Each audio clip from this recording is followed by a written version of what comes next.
Fight week is here, and the big event that was supposed to have Beterbiev versus Bivol is happening this Saturday. Unfortunately, that fight had to be scratched out, but Bivol is still fighting this Saturday, and Beterbiev got injured in the process, so the undisputed fight at light heavyweight is postponed until then.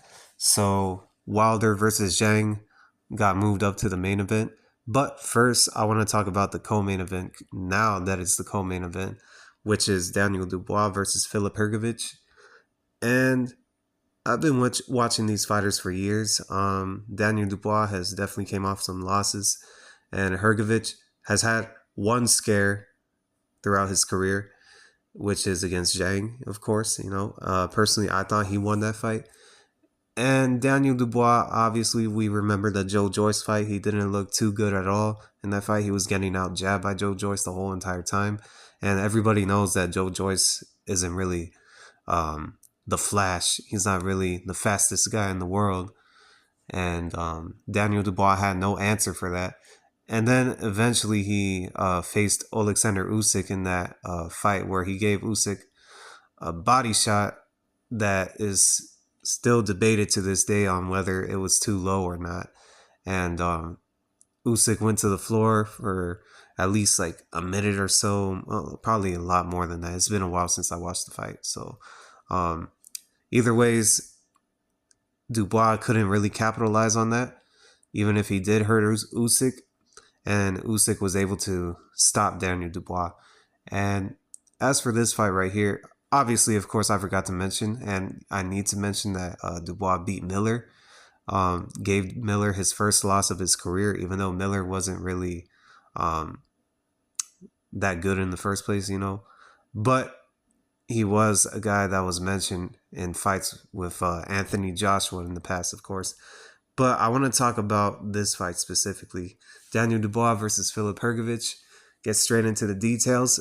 Daniel Dubois, he's very confident right now and coming off that win against Jarrell Miller. But I think there's a mental edge that Filip Hrgovic has over Daniel Dubois, which is their history in sparring, which has been mentioned over the past several months about how Filip Hrgovic actually hurt Daniel Dubois in sparring. And to my recollection, I think he was able to stop Dubois in sparring to the point where they had to pull him out or something like that along those lines. So Filip Hrgovic has always had like these run-ins with different fighters. So I could actually believe those stories that happen in sparring, because I heard a similar story that happened with David Haye before his fight with Tyson Fury, where he sparred Filip Hrgovic, and that's the reason why he got hurt in that sparring.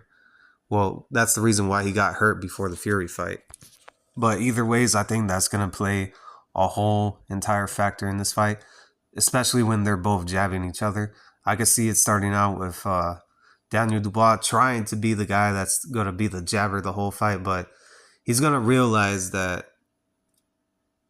area that he was trying to work on for so long, especially after that first Joe Joyce loss, it's actually going to haunt him again. Personally, I think Hrgovic is going to work behind that jab, but this time I think Hrgovic is going to add in a right hand, and that's going to catch Dubois' attention within the mid rounds, and that's going to hurt Dubois a lot, and that's going to break his confidence, and you're going to see Dubois fold later on in the fight.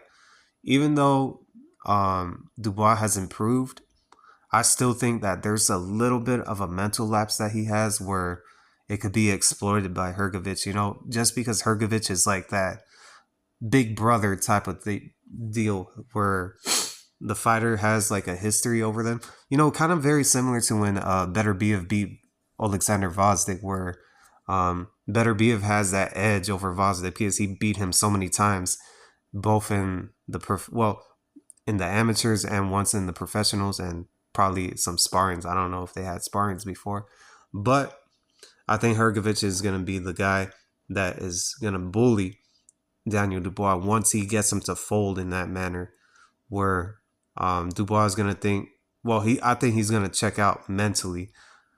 I'm not going to say that he's going to quit, but I do think that he's going to lose a lot of his confidence, and Hrgovic is going to see that, and he's just going to go on to the attack. Because I got to give it to Hrgovic, man. Hrgovic knows that when he has somebody hurt, he could definitely finish a fight if he really wanted to, man.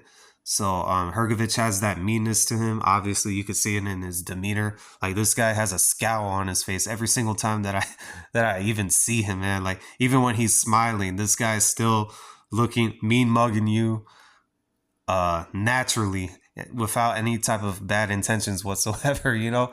So I think Dubois, he's gonna have his moments in this fight, but it's gonna be way early in the fight where he's still very confident. But like I said, Hrgovic is gonna take away that confidence midway through the fight. So I'm picking Hrgovic by a ninth round stoppage, I would say.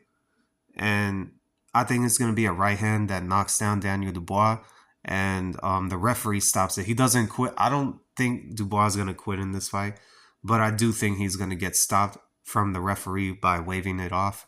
So I'm picking Hrgovic by stoppage in the ninth round.